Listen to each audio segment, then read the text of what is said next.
إن الحمد لله نحمده ونستعينه ونستغفره ونعوذ بالله من شرور أنفسنا ومن سيئات أعمالنا من يهده الله فلا مضل له ومن يضلل فلا هادي له وأشهد أن لا إله إلا الله وحده لا شريك له وأشهد أن محمدا عبده ورسوله أما بعد يا أيها الذين آمنوا اتقوا الله حق تقاته ولا تموتن إلا وأنتم مسلمون يا أيها الناس اتقوا ربكم الذي خلقكم من نفس واحدة وخلق منها زوجها وبث منهما رجالا كثيرا ونساء واتقوا الله الذي تساءلون به والأرحام إن الله كان عليكم رقيبا يا أيها الذين آمنوا اتقوا الله وقولوا قولا سديدا يصلح لكم أعمالكم ويغفر لكم ذنوبكم ومن يطع الله ورسوله فقد فاز فوزا عظيما فإن أصدق الحديث كتاب الله وخير الهدي هدي محمد صلى الله عليه وسلم وشر الأمور محدثاتها وكل محدثة بدعة وكل بدعة ضلالة وكل ضلالة في النار அன்பிற்குரிய என் அருமை சகோதரர்களே, தாய்மார்களே, சகோதரிகளே, அஸ்ஸலாமு அலைக்கும் வரஹ்மத்துல்லாஹி வபரகாத்துஹு. இன்றைய நமது பாடத்தில் ஈமானின் 77 கிளைகள் பற்றிய இமாம் அபு பக்கர் அல் பைஹகி ரஹிமஹுல்லா அவர்களுடைய அந்த தொகுப்பு, அதில் அவர்கள் தொகுத்த அந்த ஈமானின் 77 கிளைகளைத்தான் இன்று நாம் மொத்தமாக பார்க்க போகின்றோம். நாம் அதை ஒவ்வொன்றையும் விரிவாக பார்க்கவில்லை. இமாம் அவர்கள் தொகுத்த அந்த மொத்த தொகுப்பையும் நாம் இன்றைய வகுப்பிலே நாம் அறிந்து கொள்வோம். இதில் முதலாவதாக குறிப்பிடுகிறார்கள் அல் ஈமானு பில்லாஹி அஸ்ஸ வஜல், மகத்துவமிக்க அல்லாஹுவை நம்பிக்கை கொள்ளுதல். இரண்டாவது அல் ஈமானு பிர் ருசுலி அலைஹிமுஸ்ஸலாத்து வஸ்ஸலாம், அல்லாஹுடைய தூதர்களை ஈமான் கொள்ளுதல். மூன்றாவது அல் ஈமானு பில் மலாயிகா, மலக்குகளை நம்பிக்கை கொள்ளுதல். நான்காவது அல் ஈமானு பில் குர்ஆனில் கரீம் வ ஜமீஉல் குதுபில் முனஸ்ஸலா, சங்கை மிகு குர்ஆனையும் அருளப்பட்ட எல்லா வேதங்களையும் நம்பிக்கை கொள்ளுதல். ஐந்தாவது அல் ஈமானு பில் கத்ரி கைரிஹி வ ஷர்ரிஹி மின் அல்லாஹி தஆலா, நன்மை தீமை அனைத்தும் அல்லாஹ்வின் நாட்டப்படி நடக்கின்றன என்று நம்பிக்கை கொள்ளுதல். ஆறாவது அல் ஈமானு பில் யௌமில் ஆஹிர், இறுதி நாளை நம்பிக்கை கொள்ளுதல். ஏழாவது அல் ஈமானு பில் பஅஸி பஅதல் மௌத், மௌத்துக்கு பிறகு, மரணத்துக்கு பிறகு எழுப்பப்படுவதை நம்பிக்கை கொள்ளுதல். எழுப்பப்படுதல்னா பர்ஸகுடைய அந்த வாழ்வுக்கு பிறகு மறுமையில் எழுப்பப்படுதல். எட்டாவது மக்கள் அனைவரும் நாளை மறுமையுடைய நாளில் அவர்களது கபர்களிலிருந்து, மண்ணறைகளிலிருந்து எழுப்பப்பட்டு என்ன செய்வார்கள், மஹ்ஷரிலே ஒன்று சேர்க்கப்படுவார்கள் என்பதை நம்பிக்கை கொள்ளுதல். ஒன்பதாவது மூமின்களுடைய தங்குமிடம் சுவர்க்கம் என்றும் காஃபிர்களுடைய தங்குமிடம் நரகம் என்றும் நம்பிக்கை கொள்ளுதல். பத்தாவது அல்லாஹ்வின் மீது நேசம் கொள்ளுதல், அல்லாஹ்வின் மீது நேசம் கொள்ளுதல் கட்டாயம் என நம்பிக்கை கொள்ளுதல் பத்தாவது. 11வது அல்லாஹ்வின் மீது அச்சம் கொள்ளுதல், அல்லாஹ்வின் மீது அச்சம் கொள்ளுதல் கட்டாயம் என நம்பிக்கை கொள்ளுதல். 12வது அல்லாஹ்வின் மீது ஆதரவு வைத்தல், அல்லாஹுவின் மீது அல்லாஹ்விடம் உள்ள அருள்களை ஆதரவு வைத்தல் கடமை என்று நம்பிக்கை கொள்ளுதல். 13வது அல்லாஹ்வின் மீது தவக்குல் வைத்து அவனிடம் நமது சகல காரியங்களையும் பொறுப்பு சாட்டுதல் கடமை என்று நம்பிக்கை கொள்ளுதல். 14வது நபி ஸல்லல்லாஹு அலைஹி வஸல்லம் அவர்கள் மீது நேசம் கொள்ளுதல் கடமை என நம்பிக்கை கொள்ளுதல். 15வது அல்லாஹ்வின் தூதர் ஸல்லல்லாஹு அலைஹி வஸல்லம் அவர்களை கண்ணியப்படுத்தலும் அவர்களை மகத்துவப்படுத்தலும் அதில் வரம்பு மீறாமல் அவர்களை மகத்துவப்படுத்தல் கண்ணியப்படுத்தல் கடமை என்று நம்பிக்கை கொள்ளுதல். 16வது ஒரு மனிதன் நெருப்பில் தூக்கி எறியப்படுவதை எவ்வாறு வெறுப்பானோ அதேபோன்று குஃப்ரின் பக்கம் செல்வதை வெறுத்தல். அதேபோன்று 17வது மார்க்க கல்வியை தேடுதல். அதாவது மார்க்க கல்வி என்று சொல்லும்போது அல்லாஹுவை அறிதல், அவனது மார்க்கத்தை அறிதல், அவனது தூதரை அறிதல், ஆதாரங்களோடு அறிதல். 18வது கற்ற இல்மை பரப்புதல், மக்களுக்கு கற்றதை கற்றுக் கொடுத்தல். 19வது அல் குர்ஆனை மகத்துவப்படுத்தல், அல் குர்ஆனை கற்றுக்கொள்வதன் மூலம், கற்றுக் கொடுப்பதன் மூலம், அதை மரணமிடுவதன் மூலம், அதனுடைய சட்டதிட்டங்களை வரம்புகளை பேணி நடப்பதன் மூலம், அது கூறக்கூடிய ஹலால் ஹராமை பற்றி அறிந்து அதை நடைமுறைப்படுத்துவதன் மூலம், அல் குர்ஆனை கண்ணியப்படுத்துவதன் மூலம், இவ்வாறு இந்த குர்ஆனுக்குரிய கடமைகள். 20வது சுத்தத்தை பேணுதல், வுதுவை பேணக்கூடியவனாக இருத்தல். சுத்தத்தை பேணுதல், வுதுவை பேணக்கூடியவனாக இருத்தல். அதேபோன்று 21வது ஐவேளை தொழுகையை பேணித் தொழுதல். 22வது ஜக்காத்தை நிறைவேற்றல். 23வது நோன்பு நோற்றல். அது கடமையான உபரியான நோன்புகள் அனைத்தும். 24வது இஅ்திகாஃப் இருத்தல். 25வது ஹஜ்ஜை நிறைவேற்றல். 26வது அல்லாஹ்வுடைய பாதையிலே போர் புரிதல். 27வது அல்லாஹ்வுடைய பாதையிலே கண்காணிப்பிலே பாதுகாப்பிலே ஈடுபடுதல். 28வது போர்க்களத்தில் எதிரியை சந்திக்கும் போது உறுதியாக இருத்தல், போர்க்களத்திலிருந்து புறமுதுகு காட்டி ஓடாதிருத்தல். 29வது கனீமத்தில் 1/5 அது தலைவருக்கும் அவருக்கு அடுத்து உள்ளவர்களுக்கும் அது உரியது. கனீமத் என்றால் எதிரிகளோடு போர் செய்து வெற்றி கொள்ளப்படும் போது கிடைக்கக்கூடியவைகள். 30வது இறைவனுடைய திருப்பொருத்தத்தை நாடி அடிமைகளை விடுதலை செய்தல். 31வது சில குற்றவியல் தண்டனைகளுக்கு மார்க்கங்கள் பரிகாரங்களை சொல்லியிருக்கின்றன.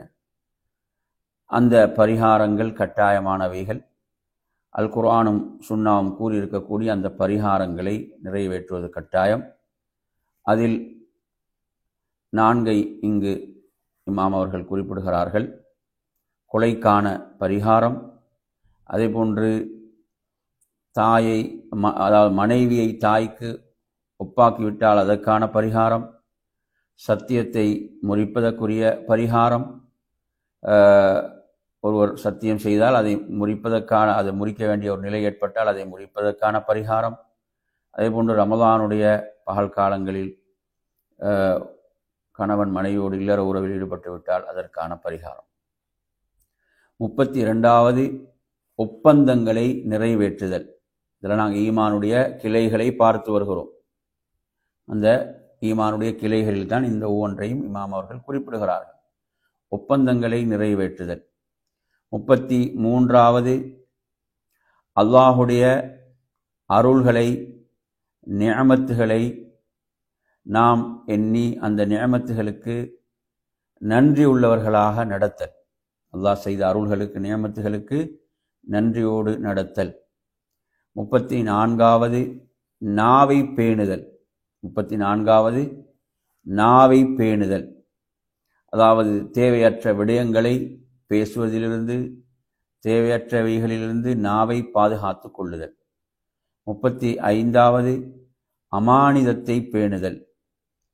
அமானிதத்தை பேணுதல், உரியவர்களுக்குரிய கடமைகள், நாம் நிறைவேற்ற வேண்டிய கடமைகளை நாம் முறையாக நிறைவேற்றல். 36வது ஒரு உயிரை கொள்வதென்பது தடுக்கப்பட்டது, ஹராமாக்கப்பட்டது. உரிமையின்றி ஒரு மனித உயிரை என்ன செய்ய முடியாது, கொல்ல முடியாது. அது மார்க்கம் தடுத்திருக்கிறது. அவ்வாறு ஒருவன் செய்துவிட்டால் அதற்குரிய அந்த பரிகாரம் என்பது மார்க்கம் கூறிய அடிப்படையில் நிறைவேற்றப்பட வேண்டும். 37வது ஒருவர் தனது மறைவுறுப்பை பாவங்களிலிருந்து காத்து கொள்ளுதல், அதாவது விபச்சாரம், மானக்கேடானவைகள், இவைகளிலிருந்து தனது கற்பை என்ன செய்தல், பேணிக் கொள்ளுதல். 38வது தனது கரத்தை ஹராமான வழியில் பொருளீட்டுவதிலிருந்து தடுத்து கொள்ளுதல். இவ்வாறு ஹராமான வழியில் பொருளீட்டல் என்று சொல்லும்போது திருடுதல், வழிப்பறிக்கொள்ளை, அதேபோன்று லஞ்சம், ஊழல், இவ்வாறு மார்க்கம் தடுத்த முறைகளிலே பொருளீட்டல், இவைகளெல்லாம் மார்க்கம் தடுத்திருக்கிறது, தடுத்த வழிகளில். 39வது விடயம், நாம் உண்ணுதல் பருகுதல் என்பதில் பேணுதலை கடைபிடித்தல். மார்க்கம் ஹலாலாக்கிய முறையிலே பேணுதலை நாம் அதிலே கடைபிடித்தல். அதேபோன்று அனுமதிக்காதவைகளிலிருந்து நாம் விலகி இருத்தல். உண்ணுதல் பருகுதலில் மார்க்கம் அனுமதிக்காதவைகளிலிருந்து நாம் விலகி இருத்தல்.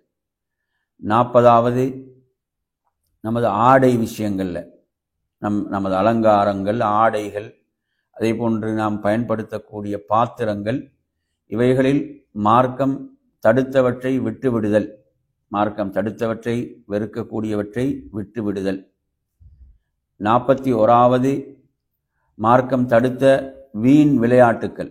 மார்க்கம் தடுத்த, மார்க்கத்துக்கு முரணான வீண் விளையாட்டுக்கள், இவைகளிலிருந்து நாம் விலகி இருத்தல்.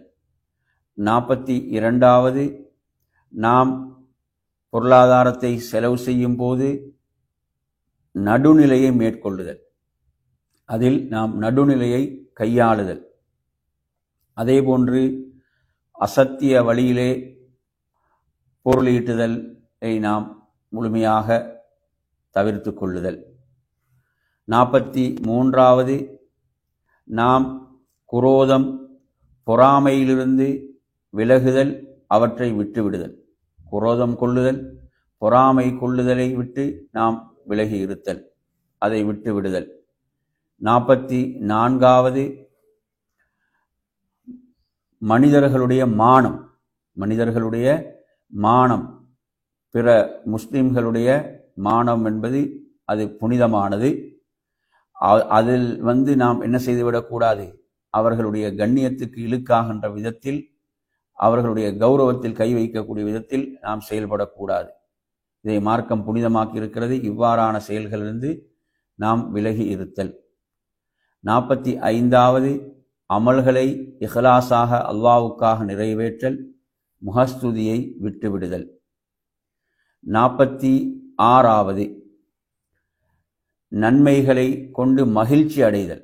நாம் நன்மை செய்துவிட்டால் நாம் அந்த நன்மையின் மூலம் மகிழ்ச்சி அடைதல், நன்மைகளை காணும் போது மகிழ்ச்சி அடைதல், அதே போன்று பாவங்களை காணும் போதும் ஒருவன் பாவத்தை செய்துவிட்ட போதும் என்ன செய்தல், கவலை கொள்ளுதல். அவனுக்குள் கவலை அதை ஏற்படுத்த வேண்டும். எப்படி நன்மை அவனுக்குள் சந்தோஷத்தை மகிழ்ச்சியை ஏற்படுத்துமோ, பாவம் அவனுக்குள் கவலை ஏற்படுத்த வேண்டும். இவைகள் ஈமானின் கிளைகளில் குறிப்பிடுகிறார்கள். 47வது, ஒவ்வொரு பாவத்துக்கும் தூய்மையாக உண்மையாக அல்லாஹ்விடத்திலே தௌபா செய்து மீளுதல், செய்த ஒவ்வொரு தவறுக்கும் உள்ள சிகிச்சை என்ன, அதற்கு தூய்மையான முறையிலே உண்மையான உள்ளத்தோடு தௌபா செய்தல். 48வது, அதாவது குர்பான். குர்பான் என்றால் இறை நெருக்கத்தை பெறுவதற்காக அறுத்து பலியிடுதல். இதில் ஹதி என்று சொல்லக்கூடிய ஹஜ்ஜிலே கொடுக்கக்கூடியவைகள், அதே போன்று உலுஹியா துல்ஹஜ், அந்த ஈதுல் அல்ஹாவுடைய தொழுகைக்கு பிறகு நிறைவேற்றக்கூடிய உலுஹியா, அதே போன்று அகீகா, ஒரு பிள்ளை பிறந்த 7வது நாளில் கொடுக்கக்கூடிய அகீகா, இவைகளை இதில் 48வதாக குறிப்பிடுகிறார்கள். 49வது, அதிகாரத்தில் உள்ளவர்களுக்கு கட்டுப்படுதல். இஸ்லாமிய ஆட்சி இருக்கும்போது அந்த ஆட்சி தலைமைக்கு, அதே போன்று பொறுப்பாக நியமிக்கப்படுபவர்களுக்கு கட்டுப்படுதல். 50வது, ஜமாத்தை உறுதியாக பற்றி பிடித்தல். இஸ்லாமிய கூட்டமைப்பு ஜமாத்தை உறுதியாக பற்றி பிடித்துக் கொள்ளுதல். அந்த இஸ்லாமிய கூட்டமைப்பிலிருந்து விலகிச் செல்லாது அதை உறுதியாக பற்றி பிடித்தல். 51வது விடயம், மக்களுக்கு மத்தியில் நீதியாக தீர்ப்பளித்தல். மக்களுக்கு மத்தியில் நீதியாக தீர்ப்பளித்தல். 52வது, நன்மையை ஏவுதல், தீமையை விட்டு தடுத்தல். நன்மையை ஏவுதல், தீமையை விட்டு தடுத்தல்.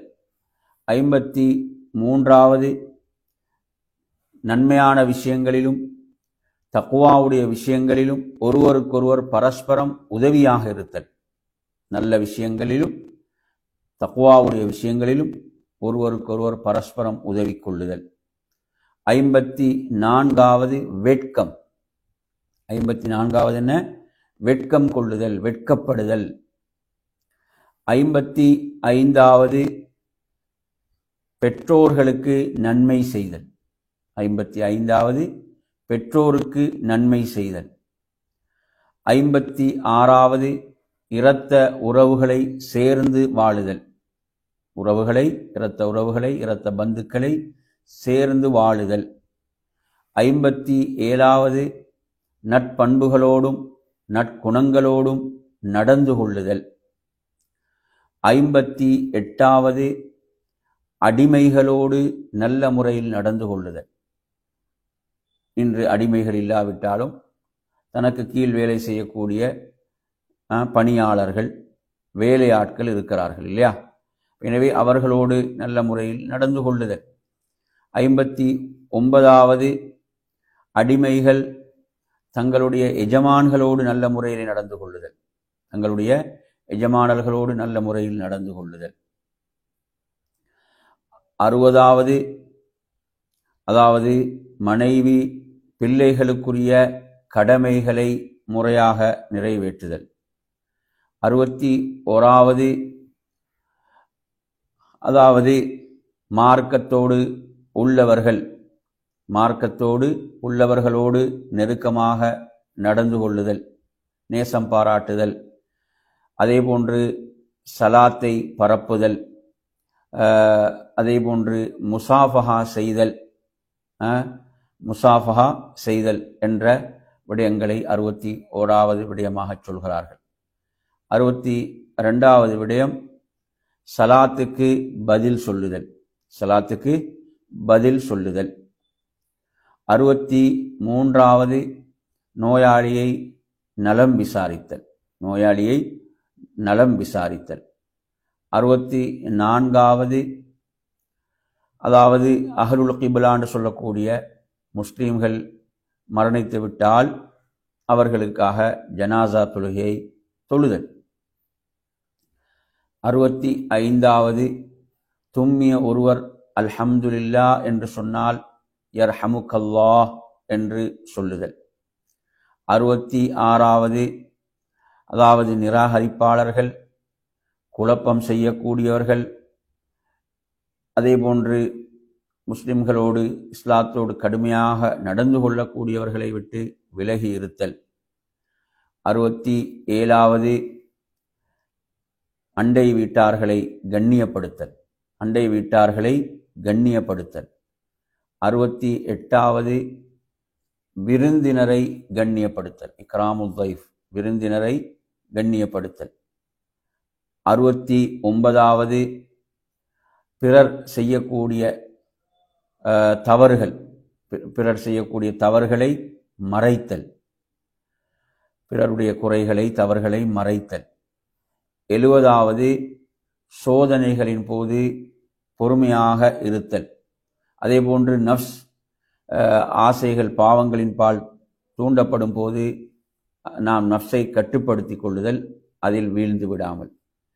71வது அதாவது பற்றற்ற ஒரு வாழ்க்கையை வாழுதல், உலகத்தில் ஒரு பற்றற்ற ஒரு வாழ்வை வாழுதல். அதேபோன்று பேராசைகளை சுருக்கிக் கொள்ளுதல், ஆசைகளை சுருக்கிக் கொள்ளுதல்.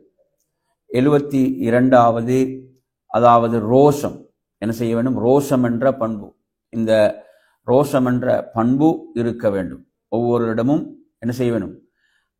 மார்க்கம் தடுத்த அல்லாஹ் வெறுக்கக்கூடிய விடயங்களை காணுகின்ற போது ரோஷம் இருக்க வேண்டும். அதே போன்று அதாவது ஆண்கள் பெண்கள் கலந்திருக்கக்கூடிய நிலைகள், அந்நிய ஆண்கள் பெண்கள் கலந்திருக்கக்கூடிய நிலைகள், இதிலிருந்து விலகி இருக்க வேண்டும்.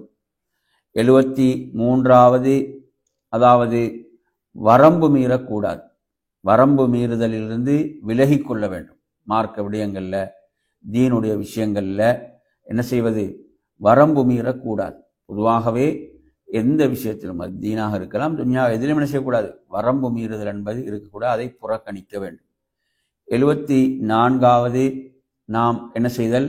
கொடை கொடுத்தல், பிறருக்கு உதவி செய்தல், கொடை கொடுத்தல், பிறருக்கு உதவி செய்தல். 75வது சிறியவர்களுக்கு அன்பு காட்டுதல், பெரியவர்களை கண்ணியப்படுத்தல். சிறியவர்களை நாம் சிறியவர்களுக்கு இரக்கம் காட்டுதல், பெரியவர்களை என்ன செய்வது? பெரியவர்களுக்கு நாம் கண்ணியம் கொடுத்தல். 76வது 2 பேருக்கு மத்தியிலே பிணக்கு ஏற்பட்டு விட்டால் அவர்களுக்கு மத்தியில் இணக்கத்தை உருவாக்குதல், என்ன செய்தல்? இணக்கத்தை உருவாக்குதல். 77வது ஒருவர் தனக்கு விரும்பக்கூடியதை தனது சகோதரனுக்கும் விரும்புதல், தனக்கு வெறுப்பதை தனது சகோதர முஸ்லீமுக்கும் வெறுத்தல். அதேபோன்று பாதையில் தொல்லை தரக்கூடியவைகளை அகற்றுதல் என்ற இவ்வாறாக மொத்தமாக இமாம் பைஹகி ரஹிமஹுல்லா அவர்கள் தனது ஷுஅபுல் ஈமான் என்ற அந்த நூலிலே குறிப்பிட்ட அந்த மொத்த கிளை, ஈமானுடைய கிளைகளையும் நாம் இப்போது உங்களுக்கு என்ன செய்தோம்? மிக சுருக்கமாக அந்த விடயங்களை மாத்திரம் நினைவுபடுத்தினோம். எளிதாக தெரிந்து கொள்வதற்கும் எளிதாக விளங்கிக் கொள்வதற்கும் அந்த ஒவ்வொன்றையும் அவர்கள் விரிவாக விளக்கி 7 பாகங்களை கொண்ட நூல் இருக்கிறது. நாம் இதில் என்ன செய்தோம்? அந்த குறிப்பிடப்பட்ட அந்த ஈமானுடைய கிளைகளை மாத்திரம் இங்கு உங்களுக்கு என்ன செய்தோம்? மிக சுருக்கமாக அந்த தலைப்பு வாரியாக அந்த விடயங்களை மாத்திரம் இங்கு என்ன செய்தோம்? உங்களுக்கு தெளிவுபடுத்தினோம். அதே போன்ற நறுமையான சகோதரர்களே, இது தொடர்பான ஹதீஸ் நாம் அறிந்த ஹதீஸ் புகாரில 9வது எண்ணில், முஸ்லீம்ல 35வது எண்ணில் வரக்கூடிய செய்தி. அபூ ஹுரைரா ரலியல்லாஹு அன்ஹு அறிவிக்கிறார்கள், அல்லாஹ்வுடைய தூதர் ஸல்லல்லாஹு அலைஹி வஸல்லம் சொல்கிறார்கள், ஈமானுக்கு 70 லட்சம் கிளைகள் உண்டு என்று சொல்கிறார்கள். இதிலே மிக உயர்ந்த கிளை, அப்ப இதிலிருந்து நாம் விளங்கிக் கொள்ளலாம், இதில் படித்தரங்கள் உண்டு. அப்ப இதில் ரசூலுல்லாஹ் மிக சிறந்ததாக லா இலாஹ இல்லல்லாஹ், ஒருவர் லா இலாஹ இல்லல்லாஹ் என்று கூறுவது என்று சொல்கிறார்கள். அப்ப அதுதான் மிக உயர்ந்தது. அதிலே மிக தாழ்ந்ததாக ரசூலுல்லாஹ் சொல்றாங்க, பாதையில் மக்களுக்கு தொல்லை தருவதை அகற்றுதல் என்று சொல்கிறார்கள்.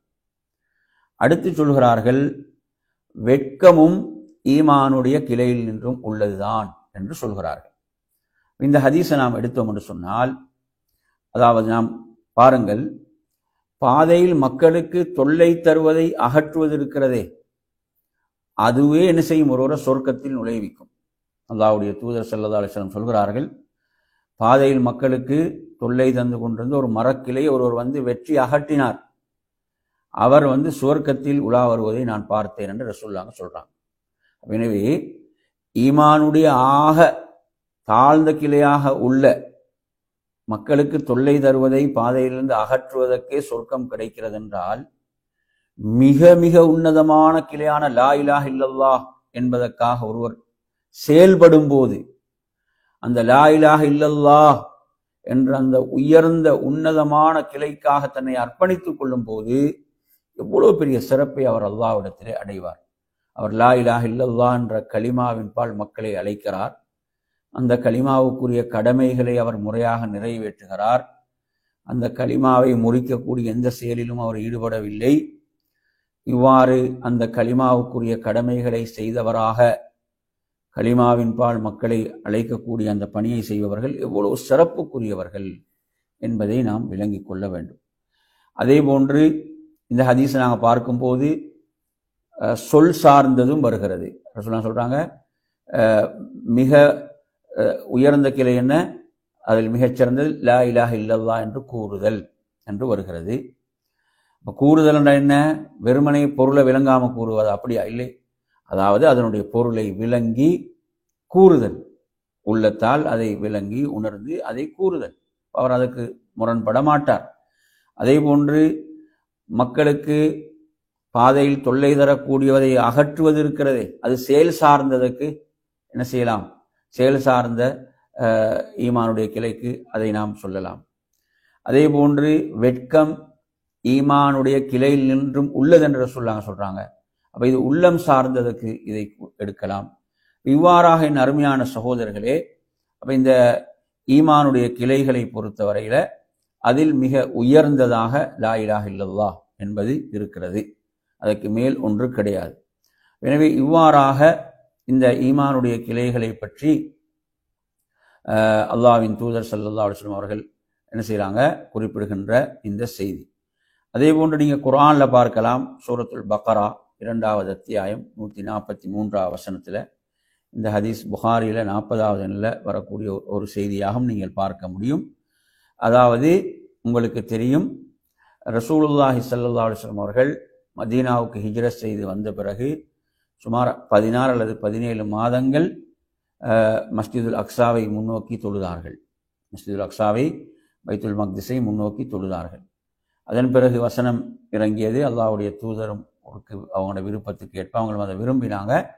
காபாவை நோக்கி திரும்புமாறு அல்லாஹ் வசனத்தை இறக்கினான். எனவே இதுதான் இஸ்லாத்தில் என்ன முதலில் மாற்றப்பட்ட சட்டமாக அறிஞர்கள் இதை அடையாளப்படுத்துவார்கள். எனவே இதற்கு பிறகு சஹாபாக்களுக்கு எழுந்த ஒரு சந்தேகம் என்னவென்றால், இதுவரை காலமும் மஸ்ஜிதுல் அக்ஸாவை நோக்கி தொழுதவர்களுடைய தொழுகையின் நிலை என்ன? அவர்களுடைய தொழுகையின் நிலை என்ன? அதே நிலையில் என்ன செஞ்சாங்க? நிறைய பேர் மரணிச்சிட்டாங்க. என்ன செஞ்சிட்டாங்க? நிறைய பேர் அந்த அது கிப்லாவாக இருக்கும் கூடிய நிலையில் நிறைய பேர் என்ன செய்து விட்டார்கள்? மரணித்தவர்களுடைய நிலையெல்லாம் என்ன என்ற மாதிரி ஒரு கேள்வி அவர்களுக்குள் எழுந்தபோது அல்லாஹ் இந்த சூரத்துல் பக்ராவுடைய 143வது வசனத்தை இறக்கினான். வமா கானல்லாஹு லியுதிய ஈமானக்கும். அல்லாஹ் என்ன? உங்களுடைய ஈமானை பாழ்படுத்துவன் அல்ல என்று அல்லாஹ் வசனத்தை இறக்கினான். இங்கு உங்களுடைய ஈமானை என்பது எதை குறிக்கிறது என்று பார்த்தீங்கன்னு சொன்னால், அது ஈமானை குறிக்கிறது. அது அதாவது ஈமான் என்ற வார்த்தை தொழுகையை குறிக்குது. எதை குறிக்குது? தொழுகையை குறிக்கின்றது. இமாம் புகாரி ரஹிமஹுல்லாஹ் அவர்கள் என்ன செய்கிறாங்க? இவ்வாறான ஒரு தலைப்பையும் போடுகிறார்கள். எப்படி? அன்ன ஸலாத்த மினல் ஈமான், நிச்சயமாக தொழுகை ஈமானில் என்றும் உள்ளது. எனவே நறுமையான சகோதரர்களே, எனவே குர்ஆனில் நீங்கள் எடுத்து பார்த்தீங்கன்னா அப்போ என்ன நமக்கு தெரியுது?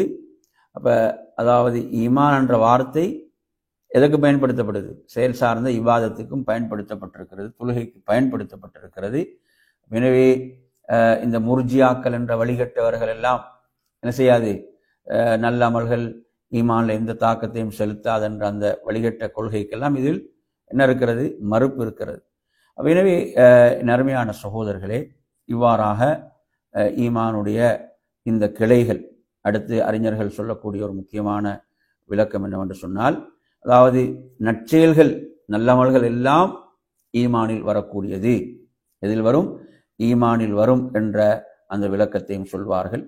அதே போன்று இதில் ரசூலுல்லாஹ் 70 சச்சம் என்று சொன்னதனுடைய விளக்கத்தை அறிஞர்கள் சொல்லும்போது இப்படி ஒரு விளக்கத்தையும் சொல்வார்கள். அதாவது அலா வஜ்ஹி தக்சீரில் அதத், அதிகம். இதனுடைய நோக்கம் அதிகம் என்று குறிப்பிடுவதுதான். இப்போ குர்ஆன்ல ஒரு வசனம் வருது தானே, இன் தஸ்தக்ஃபிர் லஹும் 70 மர்ரத்தன் ஃபலன் யக்ஃபிரல்லாஹு லஹும், சூரத் தௌபாவுடைய 80வது வசனம். அதாவது நீங்கள் அவர்களுக்காக பாவ மன்னிப்பு தேடினால், எத்தனை 70 முறை பாவ மன்னிப்பு தேடினாலும் அல்லாஹ் அவர்களை மன்னிக்க மாட்டான். இது முனாஃபிக்குடைய விஷயத்தில் அருளப்பெற்றது. எனவே இங்கே 70 என்ற இந்த எண்ணிக்கை அறிஞர்கள் சொல்லும் போது என்ன சொல்றாங்கன்னா, இது அதிகமாக நீங்கள் பாவ மன்னிப்பு தேடினாலும் என்ற விளக்கத்தை சொல்வார்கள். அந்த அடிப்படையில் தான் ரசூலுல்லாஹ் 70 லட்சம் கிளைகள் ஈமானுக்கு சொன்னாங்கன்னா, அது அதிகமாக அது இருக்கிறது என்ற விளக்கமும் இருக்கிறது என்ற ஒன்றையும் என்ன செய்கிறாங்க, இதில் குறிப்பிடுகிறார்கள். அதே போன்று மற்றும் ஒரு விளக்கம் என்னவென்று சொன்னால், இங்கு ரசூலுல்லாஹ் 70 லட்சம் கிளைகள் என்று சொன்னது அது மிக உன்னதமானவைகள், மிக உன்னதமானவைகள், உயர்ந்தவைகள். அப்போ அதன்பால் மக்கள் என்ன செய்ய வேணும்? வர வேணும் என்ற ஒரு விளக்கத்தையும் சொல்கிறார்கள். எனவே நறுமையான சகோதரர்களே, இவ்வாறாக அதாவது நற்செயல்கள் நல்லமல்களில் நாம் என்ன செய்ய வேண்டும்? விரைந்து செயல்பட வேண்டும். இமாம் ஷேகுல் இஸ்லாம் இப்னு தைமியா ரஹிமஹுல்லாஹ் அவங்க சொல்கிறாங்க, அல் ஈமான் என்பதை பொறுத்தவரையில் என்ன செய்யுது? அது அடிப்படையோட பிணைந்தது. அது இன்று என்ன செய்யாது? நிறைவு பெறாது. அப்போ எனவே இப்போ ஈமானில் கடமையான பகுதி என்று ஒன்று இருக்கிறது. அதில் குறைவு ஏற்படும் போது அந்த கட்டாயமான பகுதியில் குறைவு ஏற்பட்டதாக ஆகிவிடும். அது அடியான் அல்லாஹ்வுடைய தண்டனைக்கு தகுதி உள்ளவனாக மாறுகின்ற ஒரு நிலை.